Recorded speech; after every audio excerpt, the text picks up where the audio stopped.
Salamat naman sa Diyos at okay ka na, mabuti ka na. Anong Diyos? Sabi ko sa doktor, gawin niya lahat. Kahit magkano, babayaran ko. Mon, di ka pa rin nagbabago. Hindi ka pa rin naniniwala sa Diyos. Sige, mauna na muna ako, may gagawin ako. Sige, salamat.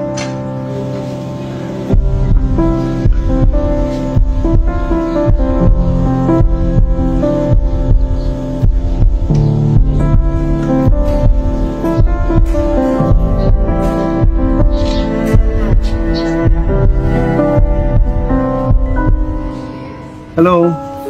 I hope you don't mind. I'm into literature din kasi. Ano yung binabasa mong book?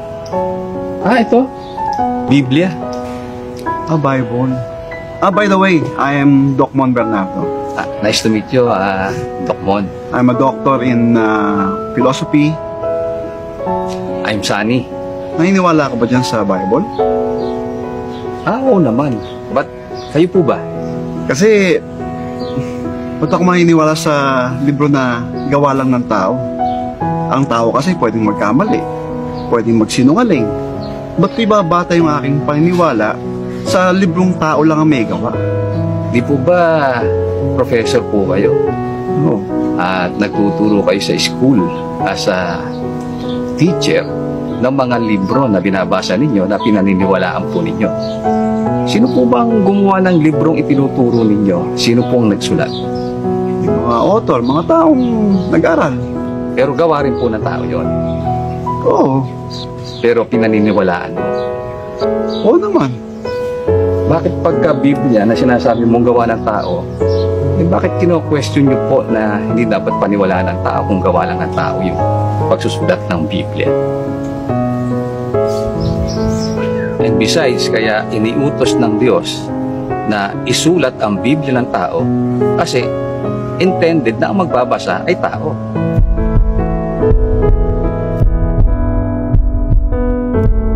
Kaya ako hindi ako naniniwala sa Diyos kasi hindi ko pa nakita ang Diyos. Sabi nga nila, to see is to believe. Naniniwala ka bang may amoeba? Oo. Nakita mo na ba ng naked eye ang amoeba? Hindi, pero sa microscope, nakikita yun. Nung araw na hindi pa naiimbento ang microscope, nakita na ba ang amoeba? Hindi pa. Sa makatwid, noon pa na hindi pa naiimbento ang microscope, na hindi pa nakikita ng mata ng tao, may amoeba na. So maliwanag na nag-i-exist na sila noon pa kahit hindi nakikita ng mata ng tao. So hindi ang batayan ng totoo ay yung nakita mo kasi or nadinig mo. Yung senses ng tao may limitasyon yun. Kaya hindi ko di mo nakita o di naman kaya ay di mo narinig ay hindi mo na paniniwalaan na nag-i-exist.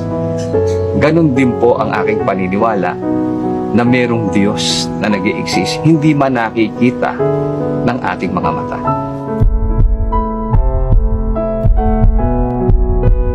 Good morning, Mr. Bernardo. I have a good news for you. Meron ng donor para sa iyong heart transplant operation.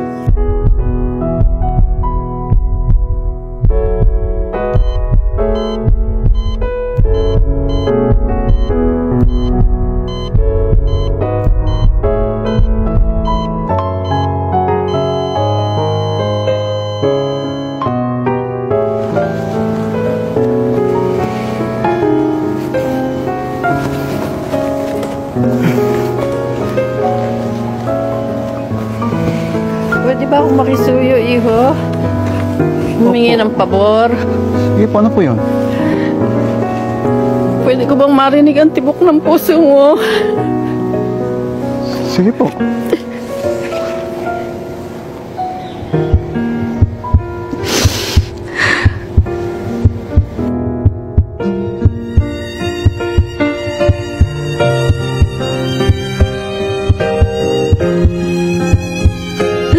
Anak ko.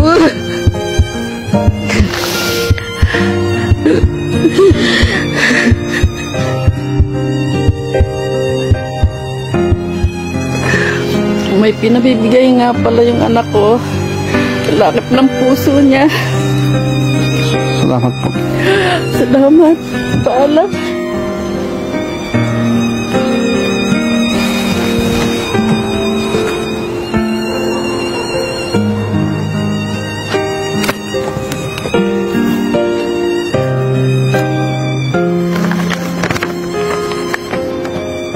Kaibigan, sana sa buhay na ito na ibinigay ng Diyos, magamit mo ito sa pagkilala pa sa Kanya, pagkaloobang kanawa niya ng bagong diwa.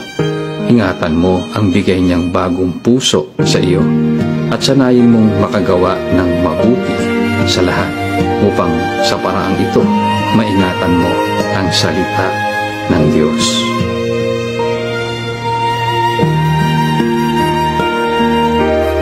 Salamat po. Diyos ko.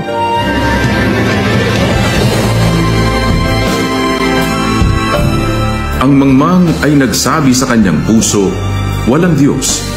Sila'y nangapapahamak. Sila'y nagsigawa ng kasuklam-suklam ng mga gawa. Walang gumagawa ng mabuti. Awit 14:1. Bibigyan ko rin naman kayo ng bagong puso at lalagyan ko ang loob ninyo ng bagong diwa at aking aalisin ang batong puso sa inyong katawan at aking bibigyan kayo ng pusong laman. Ezekiel 36:26.